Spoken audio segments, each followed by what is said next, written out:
Vote ചോരിയും SIR ഒക്കെ വലിയ പ്രശ്നങ്ങൾ തന്നെയാണ്. പക്ഷേ വോട്ട് എടുത്ത് കളയുന്നു എന്ന് പറഞ്ഞാൽ കേരളത്തിൽ വലിയ ചർച്ചയാണ്. എൻ്റെ വോട്ട് പോകുന്നു, ബിനിലിൻ്റെ വോട്ട് പോകുന്നു, അല്ലെങ്കിൽ ഏതെങ്കിലും ഒരാളുടെ വോട്ട് പോകുന്നു എന്ന് വെച്ചാൽ ആ കാര്യം പറഞ്ഞാൽ തന്നെയും കേരളത്തിൽ വലിയ പ്രശ്നമാണ്.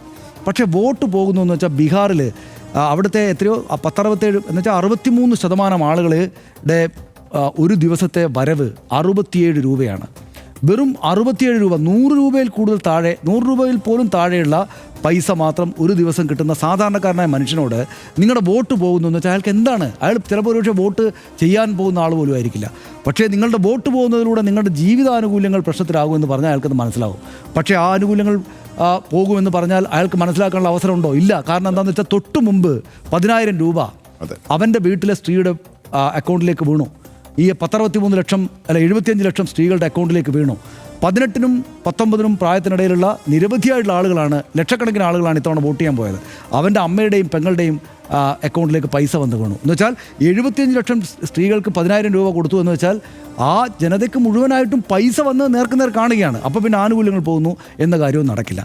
രണ്ടാമത് ഏറ്റവും പ്രധാനപ്പെട്ടത്, എന്നാൽ കോൺഗ്രസ് ഇതെല്ലാം കണ്ടുകൊണ്ട് നമ്മൾ കുറച്ച് കാര്യമായിട്ട് ചെയ്യേണ്ടതെന്ന് ചോദിച്ചാൽ അവരുടെ ഏറ്റവും വലിയ പിശക് ഈ മത്സരം. അവർ സൗഹൃദ മത്സരം എന്ന് പറയുന്നത്.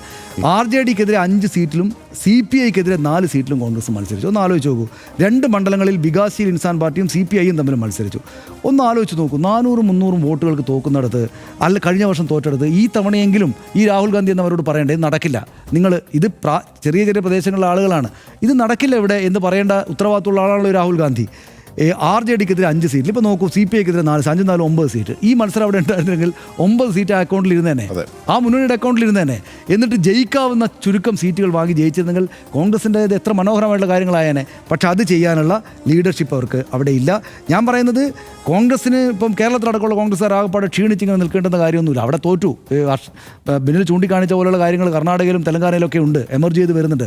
ഈ കഴിഞ്ഞ ലോക്സഭാ തെരഞ്ഞെടുപ്പിൽ ഇതേ നരേന്ദ്രമോദിനെ ഒരു മുന്നണി സർക്കാരിനെ നയിക്കുന്ന ആളാക്കി മാറ്റിയത് ആരാണ്? കോൺഗ്രസിൻ്റെയും രാഹുൽ ഗാന്ധിൻ്റെയും പണി അവിടെയുണ്ട്. പക്ഷേ ബീഹാറിൽ അവർക്കത് ചെയ്യാൻ പറ്റിയിട്ടില്ല.